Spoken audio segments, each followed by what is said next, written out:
안녕하세요. 반갑습니다. 오늘은 네 번째 소단원 역학적 에너지 보존과 관련된 부분의 진도를 나갈 건데요. 우선 여기서는 1, 2단계 뭔지를 배우고 그리고 중학교 때 배웠던 그리고 고등학교 1학년 때 배웠던 에너지를 배우게 됩니다. 그 다음에 그 1과 에너지는 어떤 관계가 있고 뭐 시험에서는 어떤 식으로 문제가 출제되는지 좀 가볍게 알아보려고 합니다. 자, 먼저 참고로 말씀드리면 이번 단원은 좀 어렵습니다. 그래서 지금까지 했던 것보다는 조금 어렵고 대신에 이번 단원만 지나가면은 다음 단원부터는 조금 쉬워진다는 거를 염두에 두시고 조금 어렵지만 열심히 들어주시면 좋을 것 같습니다. 우선 이 일이라는 건 뭐냐면요. 내가 어떤 물체에 힘을 줘서 그 물체가 그 힘을 준 방향으로 움직였을 때 일을 했다고 표현을 합니다. 그래서 공식을 어떻게 쓰냐면 이 일이라는 거는 F랑 S의 곱으로 쓰거든요. 이렇게 내가 힘을 줘서 그만큼 이동했을 때 일을 했다고 표현하니까 이 단위는요. 힘의 단위인 뉴턴과 이동거리의 단위인 미터를 곱해서 뉴턴미터라고 표현을 합니다. 그리고 이거를 그냥 간략하게 줄이라고 표현하기도 해요. J. 이 줄은 이것도 배우셨죠? 초등학교랑 중학교 때 에너지의 단위로 배웠을 거예요. 근데 일의 단위도 에너지랑 똑같이 줄이라고 씁니다. 그래서 제가 한번 여기다 좀 사례를 소개를 좀 해드려 볼게요. 일을 한번 구해보시면 됩니다. 이런 수평면에서 이런 물체에다가 10N이라는 힘을 줘서 5m만큼을 이동을 한 거예요. 그럼 이때는 한 일이 얼마가 되는 거죠? 그냥 당연히 얘랑 곱하셔가지고 이때 일은 50줄이다. 이렇게 적어주시면 되는 겁니다. 근데 여기서 중요한 건 뭐냐면 내가 실제로 힘을 줄 때 무조건적으로 이렇게 수평하게 이동거리랑 수평하게 주지는 않는다는 거예요. 그러니까 예를 들어서 내가 이 물체에다가 힘을 주는데 그러니까 뭐 캐리어 생각해 보시면 돼요. 우리 캐리어 끌고 갈 때 어떻게 끌고 가죠? 여기 바퀴 이렇게 놓고 약간 대각선으로 이렇게 끌지 않나요? 이런 식으로 10N, 뭐 5m. 근데 이런 경우에는 한 일이 50줄이 아니라는 거죠. 왜냐면 지금 이것도 나와 있지만 뭐라고 나와 있죠?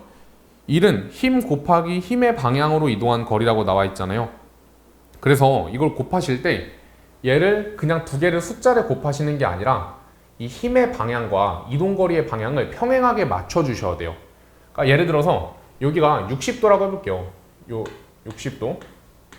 그러면 내가 이 힘을 두 가지 성분으로 분해할 수 있죠. 기억나세요? 이거 힘에 분해하는 거 뉴턴 법칙 할 때 썼는데 내가 이렇게 10N이라는 힘은 여기가 60도니까 얘는 5N이 되고 여기는 뭐 5루트 3N이 돼요. 근데 이동한 방향은 어때요? 이동은 이 방향으로 했죠? 5m. 그러면 내가 얘는 어때? 힘의 방향과 평행하죠? 이거 곱해주시면 돼요. 그럼 뭐가 나와? 25줄이 나오죠. 얘가 바로 한 일이 되는 겁니다. 그럼 얘는 지금 내가 움직인 방향과 수직하죠. 얘가 한 일은 없다고 표현을 해요. 그래서 잠깐 보시면 그 61페이지 중간에 사람이 상자 같은 거 들고 가는 그림 있잖아요. 그때 사람은 그 상자를 들기 위해서 200N만큼 내가 위로 힘을 주고 있죠. 위로 힘을 주고 있는 거예요. 그 다음에 등속으로 5m를 걸어간 거야. 그럼 내가 지금 힘을 주는 방향과 이동 방향이 수직하죠. 이럴 때는 그러니까 실제로 일상생활에서는 일을 한 것 같지만 물리학적 관점에서 봤을 때는 저거는 일을 했다고 표현하지 않아요. 일을 하려면 반드시 이 힘의 방향과 이동 방향이 수평으로 나란해야 된다는 겁니다. 그래서 이렇게 계산을 하실 수가 있어요. 그럼 하나만 더 얘기해 볼게요. 여기다 한번 그려볼까요? 이렇게 있고 물체에다가 45도 방향이야. 45도. 여기가 45도예요. 2루트 2N이라는 힘을 줘서 10m를 움직였대요. 그럼 그때 한 일은 얼마가 되겠어? 그러면 얘도 쪼개보는 거예요. X방향, Y방향. 근데 어차피 이 Y방향은 해당이 안 될 거기 때문에 얘가 그냥 2N이 되죠? 그럼 얘랑 곱하시면은 20줄이 답이 된다는 거죠. 그래서 이거는 사실 이렇게 계산하는 거는 시험에 나오지는 않을 거예요. 왜냐면 이렇게 성분을 분해하는 것 자체가 물리학원 과정에서는 배우지 않고 있기 때문에 근데 그래도 이제 저희가 배우는 김에 확실하게 아셔야 되기 때문에 저는 이거 설명을 따로 드린 겁니다. 그래서 보통 문제를 풀 때는 그냥 우리가 기억할 때는 아무튼 평행한 두 성분을 곱한다라고 생각하시면 좋을 것 같습니다. 자, 그 다음에 이제 그래서 지금 우리가 일이라는 걸 배웠는데 얘가 에너지랑 어떤 관계가 있는지를 좀 살펴볼 거예요. 그 전에 에너지가 뭐가 있는지 좀 복습을 해보죠. 중학교 때랑 그럴 때 뭐 배웠죠? 전기 에너지, 위치 에너지, 운동 에너지 뭐 이것저것 다 배웠죠. 근데 우리가 고등학교 때 배우는 에너지는 제대로 배우는 에너지는 하나입니다. 하나. 그래서 크게 보면은 하나예요. 뭘 배웠냐면 역학적 에너지라는 걸 배우게 돼요. 역학적 에너지. 자, 이 역학적 에너지는 그럼 뭐냐면요. 이건 또 두 가지 범주로 분리가 되거든요. 첫 번째는 운동 에너지입니다. 운동 에너지. 그리고 두 번째는 포텐셜 에너지예요. 이 포텐셜 에너지가 중학교 때 배웠던 위치 에너지를 의미합니다. 그래서 보통 중학교 때는 막 그런 거 배우잖아요. 이제 폭포 같은 게 떨어지면은 뭐 위치 에너지가 운동 에너지가 되고 막 그런 에너지의 변환에 대해서 전환되는 거에 대해서 배우게 되는데 아무튼 이렇게 두 가지를 크게 배우게 됩니다. 그 다음에 고등학교 때는 이 포텐셜 에너지 총 두 개를 배우거든요. 하나는 중력에 의한 위치 에너지, 중력 포텐셜 에너지. 그리고 두 번째는 탄성, 용수철 같은 거, 탄성에 의한 포텐셜 에너지. 이렇게 두 가지를 배우게 됩니다.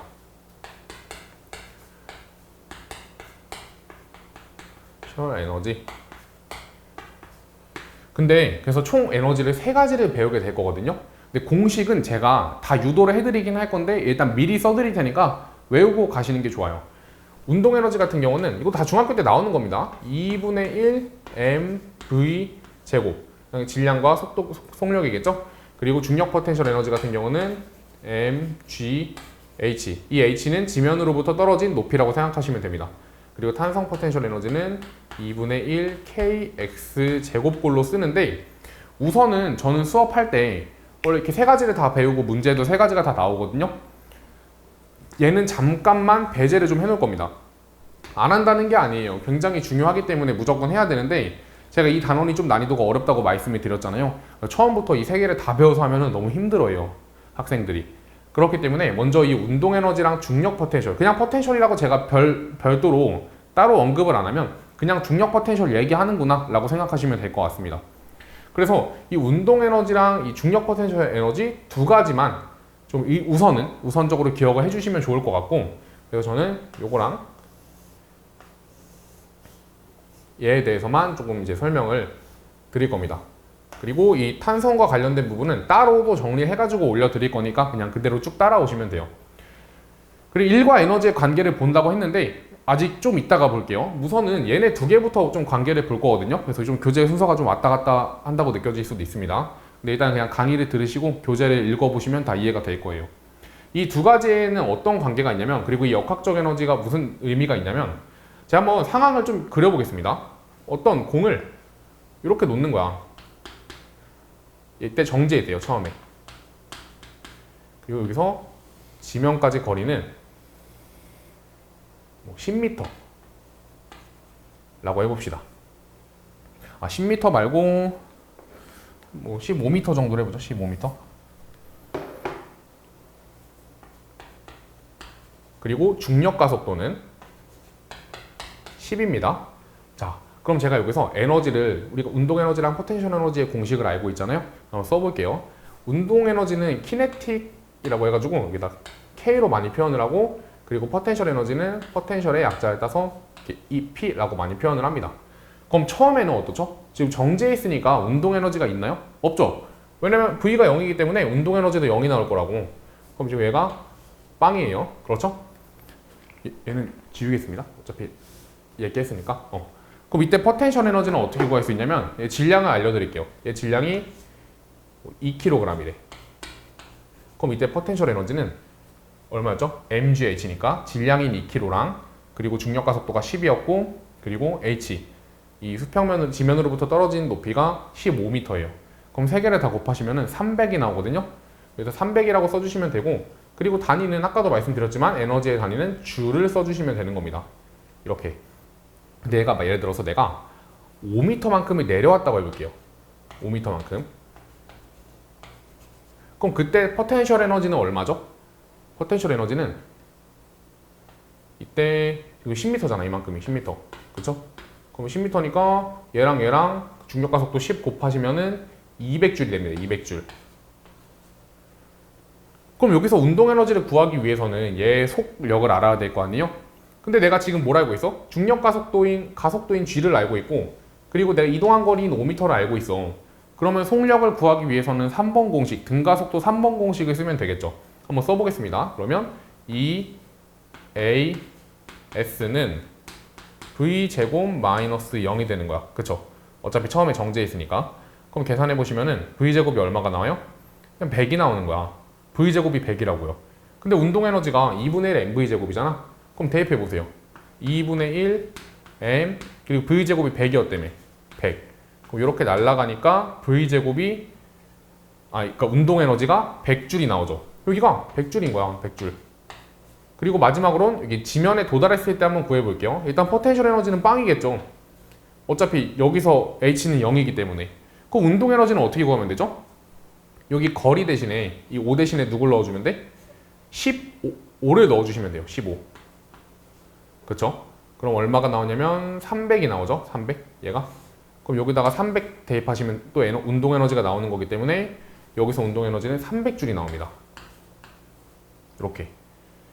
그럼 지금 약간 눈치가 좋으신 분들은 눈치채셨겠지만, 그리고 이게 중학교 때도 나오지만 얘를 더한 값이 어떻죠? 일정하죠. 그렇죠? 그래서 이 역학적 에너지라는 건 역학적 에너지, 즉 운동 에너지랑 탄성 포텐셜 그냥 포텐셜, 죄송해요. 운동 에너지랑 포텐셜 에너지를 더한 값은요 항상 일정해요. 외부의 개입이 없다면. 그러니까 이건 지금 중력만 받고 있는 상황이지 뭔가 외부에서 저항을 받는다는가 그런 상태가 아니기 때문에 우린 이때를 역학적 에너지가 보존된다라고 부릅니다. 그래서 역학적 에너지는 이거 교재에도 어디 나오냐면 62페이지에 다 나오거든요. 그래서 내가 이 두 개를 더한 값은 항상 일정하다는 거예요. 물론 이게 탄성 포텐셜을 받을 때도 마찬가지고 중력 포텐셜이 있을 때도 마찬가지인데, 탄성은 제가 나중에 본다고 했으니까 운동 에너지란 중력 포텐셜만 보면 된다는 겁니다. 그래서 이렇게 보존된다는 거 알았는데, 그럼 도대체 그래서 결국에 지금 계속 돌아온 거지만, 그럼 일과 에너지는 도대체 어떤 관계가 있느냐, 이제 그걸 좀 설명을 드리겠습니다. 여기다가 좀 그려볼게요, 상황을. 제가 어떤 물체가 정지에 있어요. 정지. 그리고 이 물체에 F라는 힘을 줘서 S만큼을 이동을 한 거예요. 그렇죠? 그럼 어떤 일이 벌어지냐면 일을 하게 됩니다. S만큼. 근데 이 F라는 거는 MA로 쓰일 수 있잖아요. 얘는 MAS가 됩니다. 그렇죠? 그리고 등가속도 3번 공식에 의해서 EAS는 V제곱 마이너스 V0 제곱이잖아요. 그럼 이걸 2를 넘겨버리면 그 값이 AS가 되죠. 그럼 이 AS 대신에 얘를 그대로 대입을 하게 되는 거야. 그럼 뭐가 나와요? 2분의 1 mv 제곱 마이너스 2분의 1 mv 제로 제곱이 나오죠. 근데 이게 무슨 꼴이었어? 운동 에너지 꼴 아닌가요? 그쵸? 2분의 1 mv 제곱. 얘는 처음 운동 에너지고 얘는 나중 운동 에너지야. 따라서 지금 계산을 해보니까 내가 이 F라는 힘을 줘서 2를 했더니 뭐가 나왔어요? 운동 에너지의 변화량이 나왔다는 거야.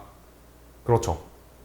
그럼 내가 여기서 힘을 줬으니까 속력이 어떻게 됐겠어요? 생겼겠죠. V라는 속력이 생겼을 거라고. 이해가요?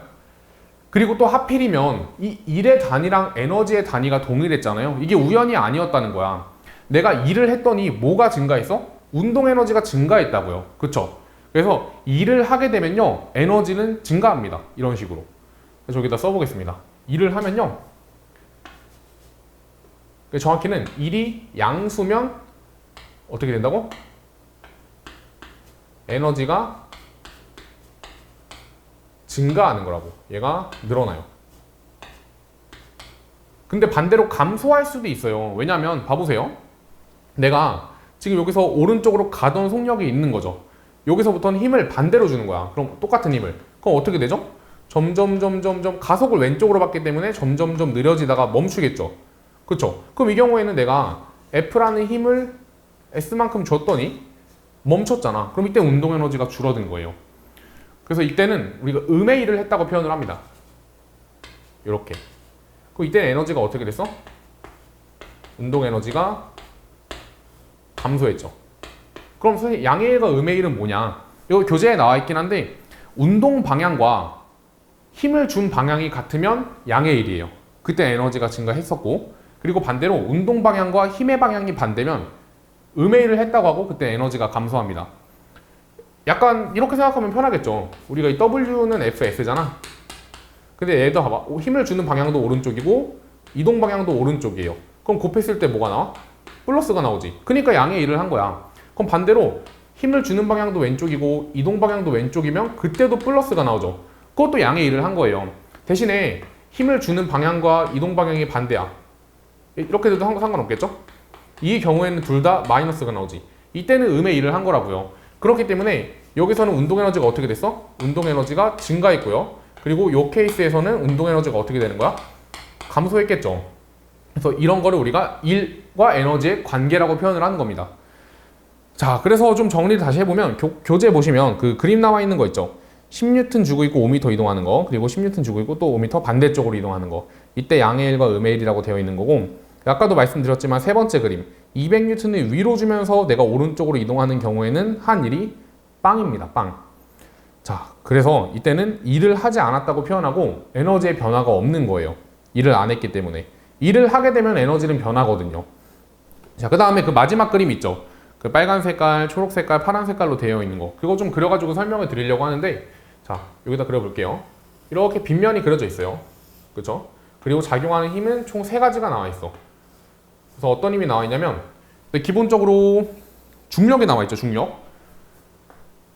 그리고 얘 어디로 이동해요? 상식적으로? 여기 그냥 딱 물체 가만히 두면 어디로 이동하죠? 아래쪽으로 이동하죠. 제가 이 교재에 적어놓지는 않았는데 여기 좀 표시를 해주실래요? 이쪽 방향이 이동 방향인 거야. 그쵸? 그럼 내가 이 힘을요, 힘과 지금 이동 방향 어때? 평행한가요? 평행하진 않죠. 그래서 이거를 쪼개볼 거야. 요렇게 중력을 쪼갤 수가 있다는 거죠. 근데 얘랑 얘는요, 한 일이 있어요? 없어요? 없어요. 왜? 수직하기 때문에. 그럼 이거는 배제하고 생각하자는 거야. 근데 아무튼 간에 그러면 요거 있잖아요. 내려가는 거. 이 빗면 방향으로 내려가는 힘도 결국에는 중력에 의한 빗면 힘이죠. 그래서 우리가 이거 빗면 힘이라고 부르잖아.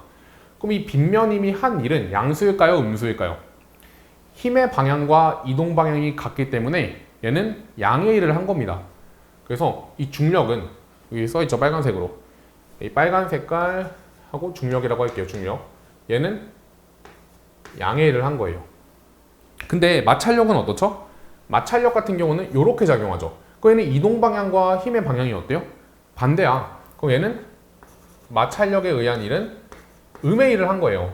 그렇겠죠. 그리고 마지막으로 위로 수직항력, 이렇게 수직으로 저항하는 힘 있잖아요. 얘도 결국에 이동 방향과 힘을 주는 방향이 수직하기 때문에 얘도 일을 하지 않습니다. 그래서 이 수직항력에 의한 거는 0이라고 적어주시면 되는 거예요.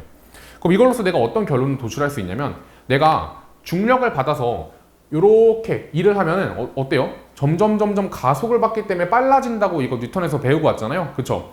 근데 이거를 일에너지 관점으로 설명해도 상관이 없다는 거지. 일에너지 관점으로 설명하면 어떻게 돼요? 내가 지금 중력이 양의 일을 했기 때문에 어떻게 되는 거야? 운동 에너지가 여기서 증가한다는 거예요. 근데 이거 어때요? 마찰력이 작용하게 되면은 음의 일을 하니까 이제는 운동 에너지가 어떻게 돼? 감소하겠죠. 근데 결과적으로는 중력이 마찰력보다 셌기 때문에 에너지는 증가하긴 해요. 운동 에너지는. 근데 그럼 이것도 상식적으로 좀 생각을 해보세요. 마찰이 없는 빗면에서 내려갈 때랑 그리고 마찰이 있는 빗면에서 내려갈 때 같은 거리만큼 움직인다면 속력은 언제가 더 빠를까요? 마찰이 있을 때랑 없을 때 중에 당연히 없을 때가 더 빠르겠죠. 이것도 얘로 해석이 가능하다는 거죠. 왜 마찰이 없을 때가 더 빠르냐면, 마찰이 없으면 이 운동 에너지가 감소하는 정도가 아예 사라진다는 거거든요. 그렇기 때문에 이 마찰이 없는 빗면상에서 움직였을 때가 에너지가 더 커질 수 있다는 겁니다. 그래서 이게 바로 일과 에너지의 관계라는 거예요. 그러니까 아까도 얘기했지만 이 일의 단위랑 에너지의 단위가 같았던 게 우연이 아니라는 겁니다. 그래서 기본적인 내용은 사실 이게 다예요. 기본적인 내용은. 근데 그건 제가 아까 전에도 이것도 말씀드렸지만, 이게 왜 MGH가 나왔고 도대체 얘는 2분의 1 MV 제곱인데 얘는 도대체 무슨 관계가 있고, 그런 것들을 제가 또 따로 정리해서 말씀을 드린다고 했잖아요. 그거를 좀 설명을 드리도록 하겠습니다. 교재는 어디를 보시면 되냐면 63페이지를 보면 되거든요. 근데 잠깐 63페이지 보기 전에 그 그래프 관련된 것도 제가 좀 한번 소개를 해드릴게요. 자, 그래프 관련된 건 뭐 복잡한 건 아니고 여기 교재 61페이지 날개 부분에 잠깐 나와가지고 설명을 드리려고 하는 건데 여기다 적어볼까요? 이렇게 되어 있죠? 그리고 X축은 이동거리, 거리, 그리고 Y축은 힘에 대해서 적혀 있어요. 근데 우리가 이거 전단원에서 비슷한 거 보고 오지 않았나요? 전단원에서 뭘 봤냐면 이런 걸 봤어. 여기가 시간이 적혀 있고 여기가 힘이 적혀 있는 걸 본 적이 있어요. 그래서 뭐 그래프 그냥 그려볼게요. 똑같이 이렇게 적혀 있다. 네.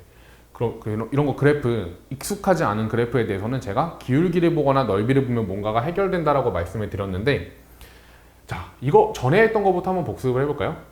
힘 시간 그래프는 어떤 의미가 있었냐면 얘는 면적이 좀 중요한 의미를 가졌어요. 면적. 이것도 제가 초반 부분에 설명을 해드렸는데 얘가 지금 힘이 F고 시간은 S로 많이 쓰잖아요. 그치? 아, 죄송해요. T. 그러면 이 F랑 T를 곱한 게 면적이란 말이에요. 그렇겠죠? 그럼 이 면적의 의미는 F랑 T를 곱한 값이라고. 근데 우리가 이 FT 곱한 거를 뭐라고 표현해요? 충격량이라고 표현하죠? 그래서 이 넓이가 의미하는 게 충격량이자 운동량의 변화량이었어요. 맞습니까? 그렇죠?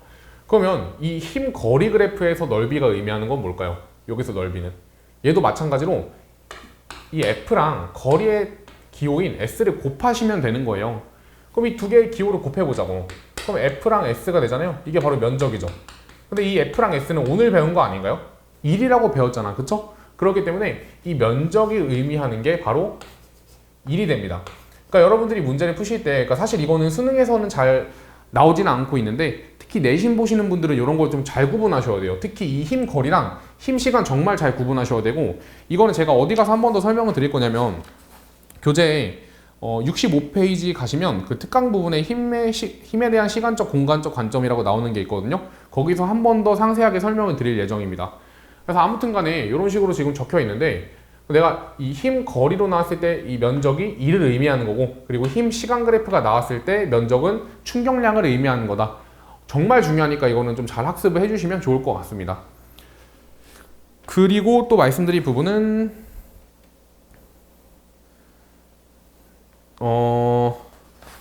네, 일단 기본적인 내용은 여기서 마무리를 지을 거고, 제가 여기다가 영상 덧붙여서 특강 바로 이어서 63페이지에 있는 거를 올려드리려고 합니다. 그러니까 이건 사실 특강이긴 한데 연결되는 내용이거든요. 그렇기 때문에 약간 골라듣지 마시고 그냥 자연스럽게 이어 들어주시면 되는 거예요. 자, 바로 이어서 올리겠습니다.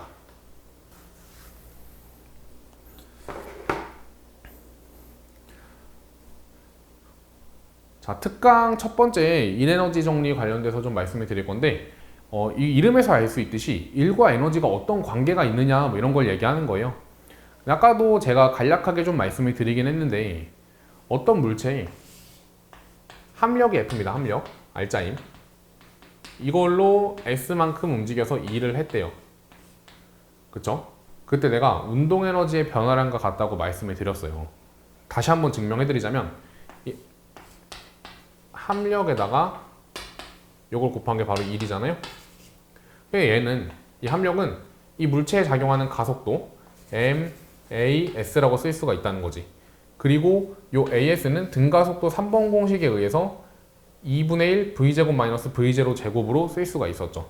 그럼 그걸 좀 정리해 보시면 2분의 1 MV제곱 마이너스 2분의 1 MV0 제곱으로 쓸 수가 있다는 겁니다. 근데 얘는 나중 운동 에너지가 되고 요거는 처음 운동 에너지가 되잖아요.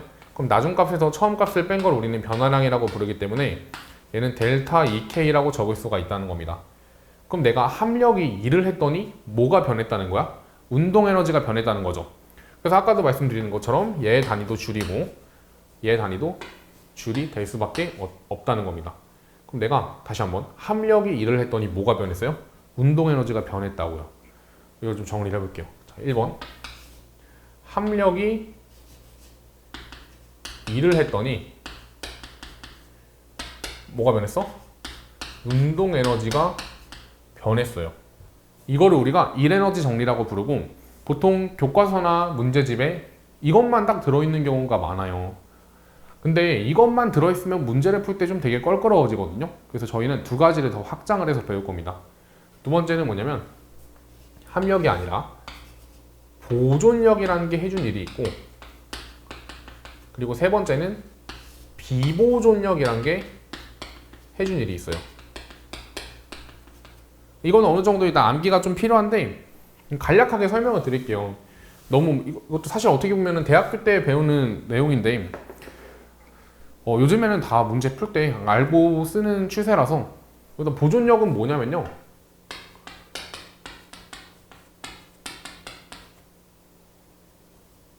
예시를 먼저 말씀을 드릴게요. 중력, 그리고 탄성력, 그리고 전기력, 이런 것들을 우리가 보존력이라고 부르는데, 근데 고등학교에서는 이건 알 필요는 없습니다. 그러니까 중력과 탄성력만 기억해 주시면 돼요. 그리고 비보존력은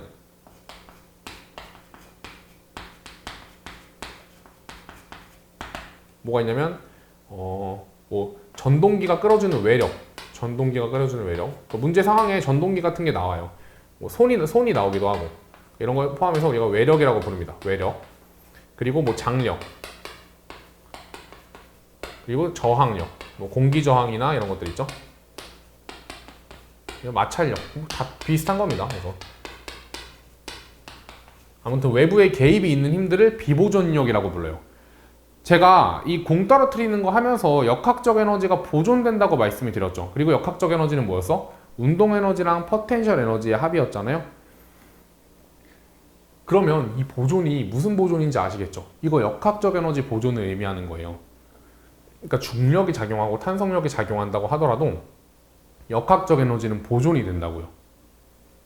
근데 이런 외부적인 힘들이 작용할 때는 역학적 에너지가 보존되지 않아요. 그렇기 때문에 얘네가 작용하면 역학적 에너지가 보존되지 않고 위에 게 작용하면 역학적 에너지는 보존이 된다는 거죠. 그래서 아까 전에 공이 떨어지는 것도 사실 얘는 힘을 아예 안 받는 건 아니야. 중력이라는 힘을 받잖아요.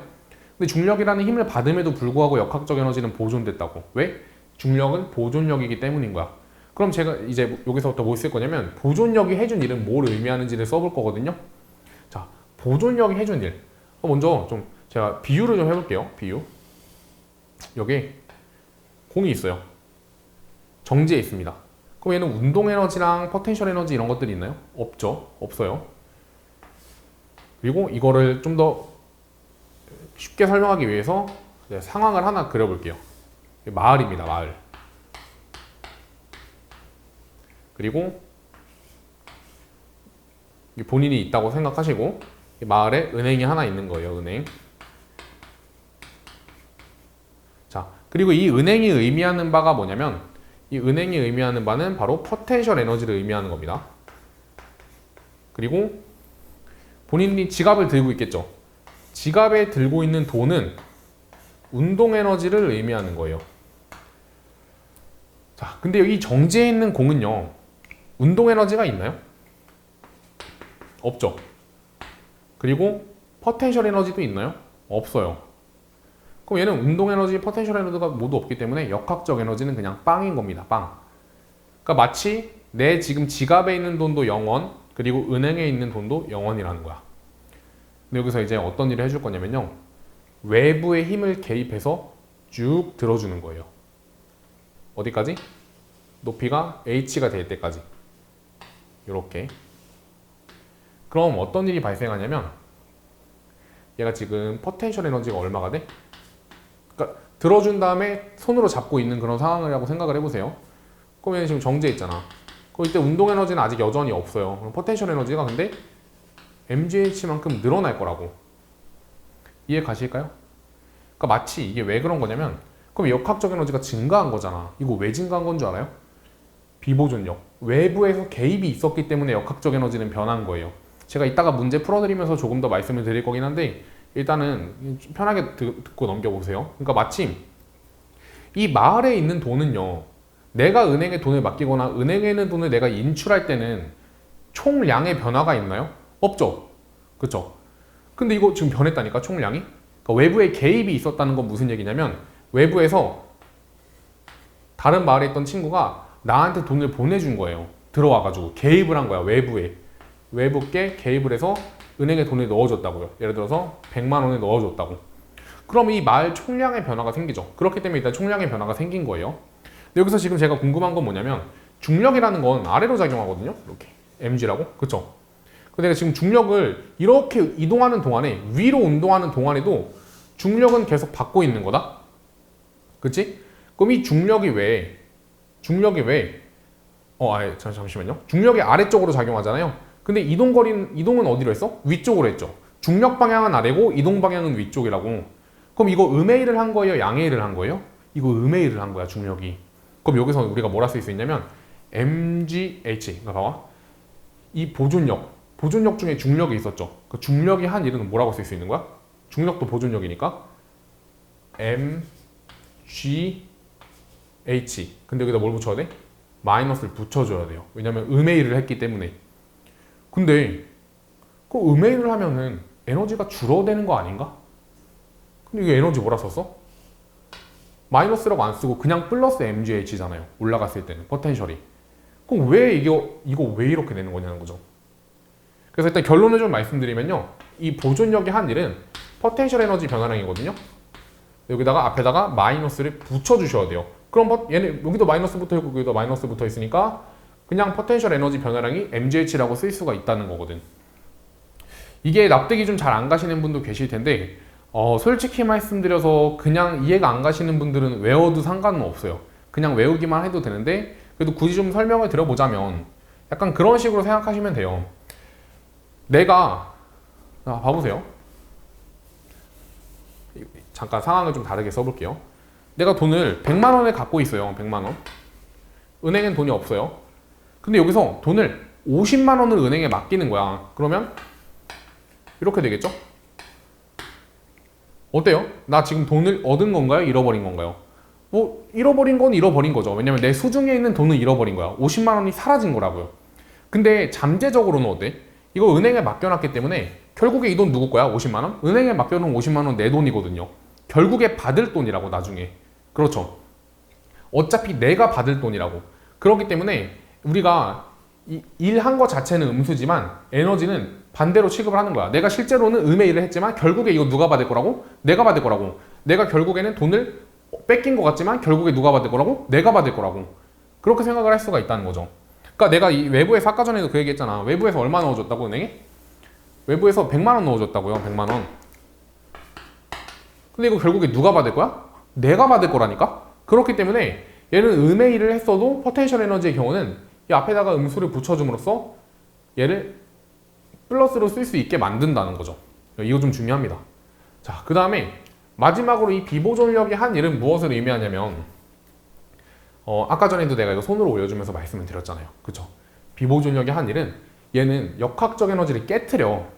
근데 오히려 지금 어때요? 에너지가 내가 이걸 위로 들어 올림으로써 에너지가 증가했죠. 돈을 넣어줬잖아. 돈을 뺏어갈 수도 있고 돈을 넣어줄 수도 있다고요. 이 외부에서 돈을 소매치기를 할 수도 있고 소매 넣기를 할 수도 있단 말이야. 그렇기 때문에 얘는 역학적 에너지를 변화시켜요. 근데 얘가 항상 증가되거나 감소되는 방향인 거는 알 수가 없다는 거죠. 그건 뭘로 판단하면 돼? 얘랑 얘는요, 이동 방향과 힘의 방향이 같으면 뭐라고? 에너지가 증가한다고요. 그걸로 판단하시면 된다는 거예요. 다시, 얘랑 얘는 이동 방향과 힘의 방향이 같으면 에너지가 증가한다고요. 그래서 그걸로 판단을 하시면 된다는 겁니다. 그래서 제가 이 세 개를 가지고 선생님 저는 도저히 납득이 안 갑니다. 그럼 그냥 얘 외우시고요. 이런 것들 외우시고 저 공식 외워주시면 돼요. 아니면 저한테 질문을 주셔도 됩니다. 댓글이나 카카오톡으로 질문을 주시면 그걸로 좀 답변을 해드리겠습니다. 아무튼 간에 이렇게 좀 간략하게 알아봤는데 예제 1번이라고 되어 있는 걸 풀면서 지금 여기서 얘기한 거를 어떻게 문제에 적용할 수 있는지를 보여드리고 오늘 강의는 마치도록 하겠습니다.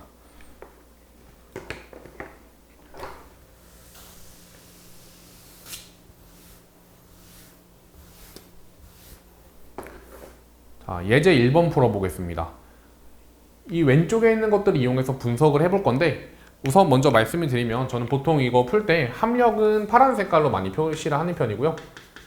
그리고 보존력인 중력이나 이런 것들은 빨간색으로 많이 표현을 하고 그리고 비보존력 같은 경우는 이제 하얀색으로 문제를 이제 풀 겁니다. 자, 그러면 이 30N이 뭔지를 먼저 생각을 해보셔야 돼요. 자, 이 30N은 도대체 뭘까요? 얘는 뭐지 도대체? 이 30N은 중력인가요? 아니죠. 얘는요, 그냥 외부에서 끌어당기는 힘이에요. 근데 외부에서 끌어당기는 힘은 제가 비보존력이라고 말씀을 드렸잖아요. 그러니까 이 30N은요, 비보존력인 거예요.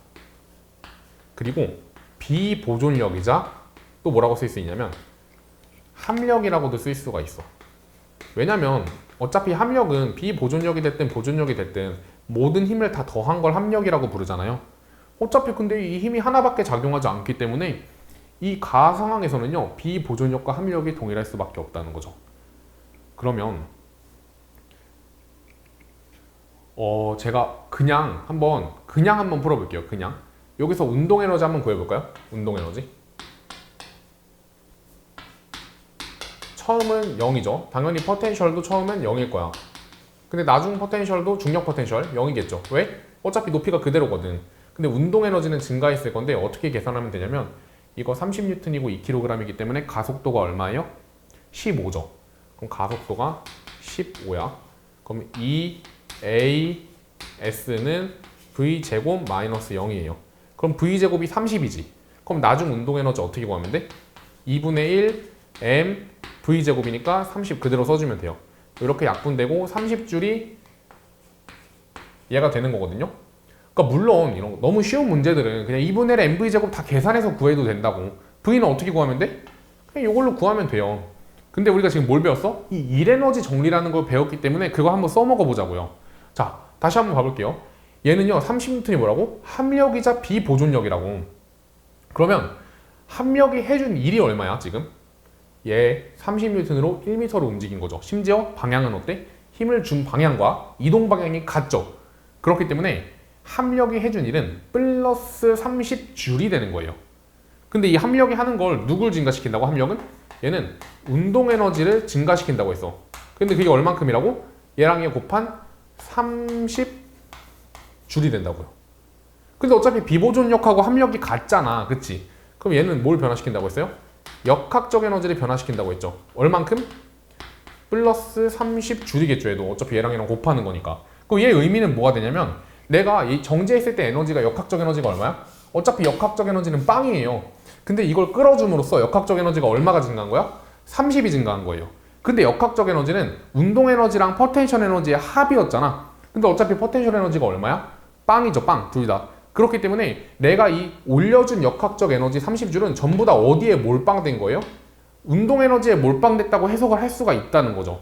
그래서 물론 이렇게 하나하나 다 해석해도 풀 수 있지만 이 일에너지 정리를 이용해서 풀게 되면 더 간략하게 풀 수가 있다는 겁니다. 자, 이 문제도 마찬가지야. 이 문제도 제가 두 가지 방법을 다 써서 보여드릴게요.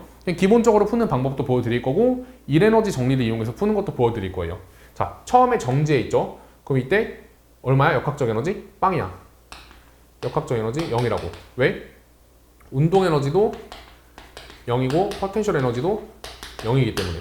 그쵸? 근데 내가 얘 30N으로 올려주잖아요. 여기서 간과하면 안 되는 게 뭐야? 중력을 생각을 하셔야 돼요.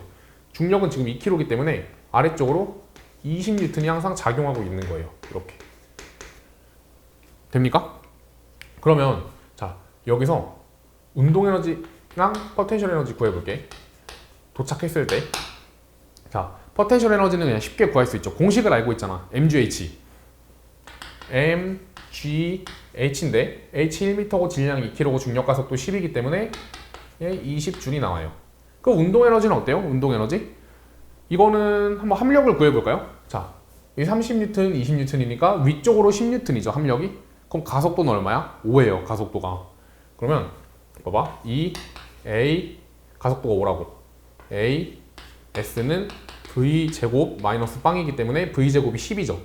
그럼 2분의 1 MV제곱해서 넣어주시면 10줄이 돼. 10줄. 이렇게 날아가니까. 그래서 바로 이거가 2분의 1 MV제곱이니까 계산해보니까 10줄이 나온다고.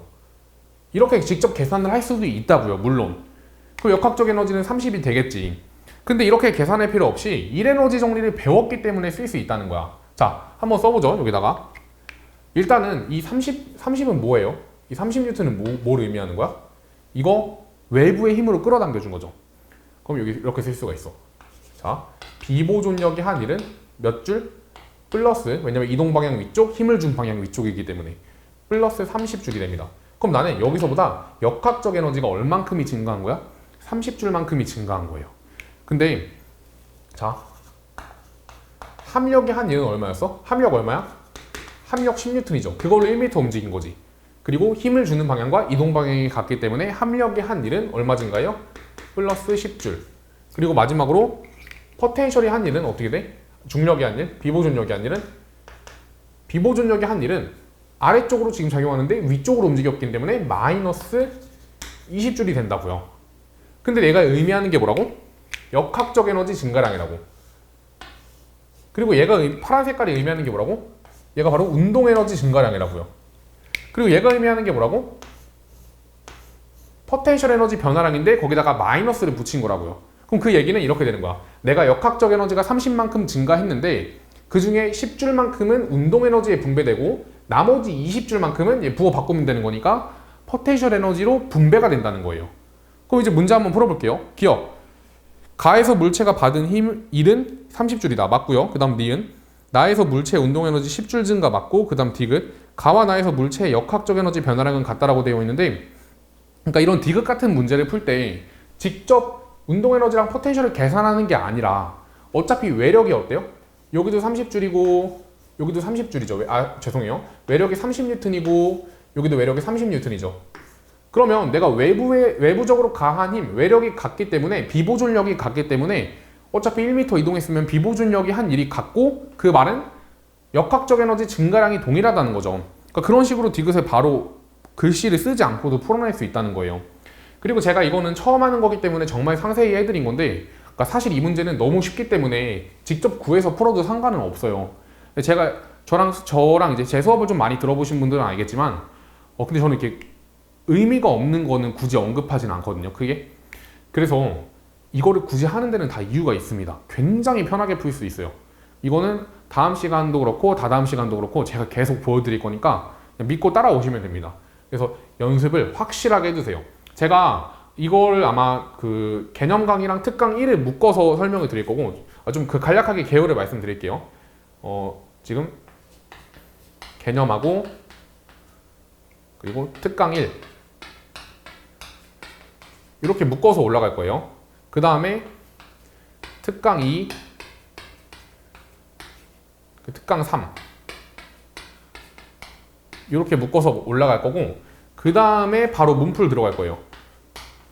근데 아직 안 한 게 있죠.